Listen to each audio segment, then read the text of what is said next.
អូខេអ្នកទាំងអស់គ្នាអញ្ចឹងនេះគឺជាវីដេអូនិយាយអំពីមុខងារអុកឆាតបាទអញ្ចឹងដើម្បីមកឃើញមុខងារអុកឆាតនឹងបានអ្នកទាំងអស់គ្នាគ្រាន់តែចូលមកកាន់ system ហើយចុចពាក្យថា set up ហើយយកពាក្យថា employee មកអញ្ចឹងអ្នកទាំងអស់គ្នានឹងឃើញពាក្យថាអុកឆាតនៅខាងលើនេះហើយអញ្ចឹងចុចមើលមកគឺបានហើយបាទអញ្ចឹងអុកឆាតនេះវាគឺជាផ្ទាំងបង្ហាញជារចនាសម្ព័ន្ធដែលមាននៅក្នុងក្រុមហ៊ុនរបស់អ្នកទាំងអស់គ្នាអញ្ចឹងអ្នកទាំងអស់គ្នាអាចមើលបានបាទហើយរចនាសម្ព័ន្ធនេះគឺវាចាប់ទៅតាម manager នៅពេលដែលអ្នកទាំងអស់គ្នាបង្កើតបុគ្គលិកហើយអ្នកទាំងអស់គ្នា set line manager ទៅតាមនឹងបាទអញ្ចឹងនេះឧទាហរណ៍ថាអ្នកទាំងអស់គ្នាចង់បដូរថាឲ្យបុគ្គលិកឈ្មោះថា Narod គាត់នៅក្រោមបុគ្គលិក B ទៀតបាទអញ្ចឹងអ្នកទាំងអស់គ្នាគ្រាន់តែចូលមកកាន់ពាក្យថា set up មកបាទហើយយក employee ដែរ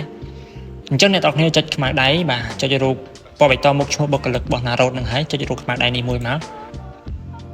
អញ្ចឹងនៅកន្លែងនេះអ្នកទាំងអស់គ្នាអាចធ្វើការបដូរ manager នេះបានបាទអញ្ចឹងខ្ញុំបដូរឲ្យគាត់ទៅនៅក្រោមបុគ្គលិក B បាទ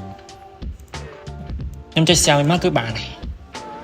បន្តមកទៀតខ្ញុំចុចពាក្យថាអុកឆាតនេះទៀតមកបាទអញ្ចឹងហ្នឹងគឺវាបានបដូរឲ្យបាននេះអ្នកទាំងនេះឃើញហើយបាទនេះបាទ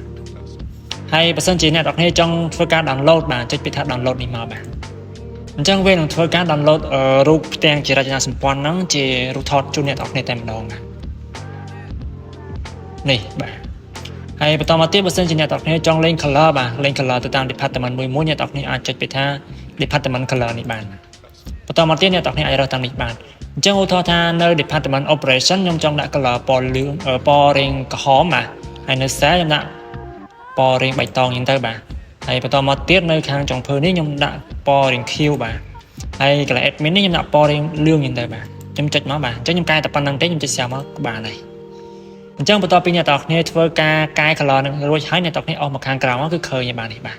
អញ្ចឹង color គឺវាចាប់ទៅតាមអ្វីដែលអ្នកទាំងគ្នាបានកំណត់ហ្នឹងបាទហើយបើសិនជាចង់ zoom ចុច zoom មកបាទថយក្រោយតិចទៅបាទនេះអ្នកទាំងគ្នាអាចមើលឃើញបានតាមហ្នឹងបាទ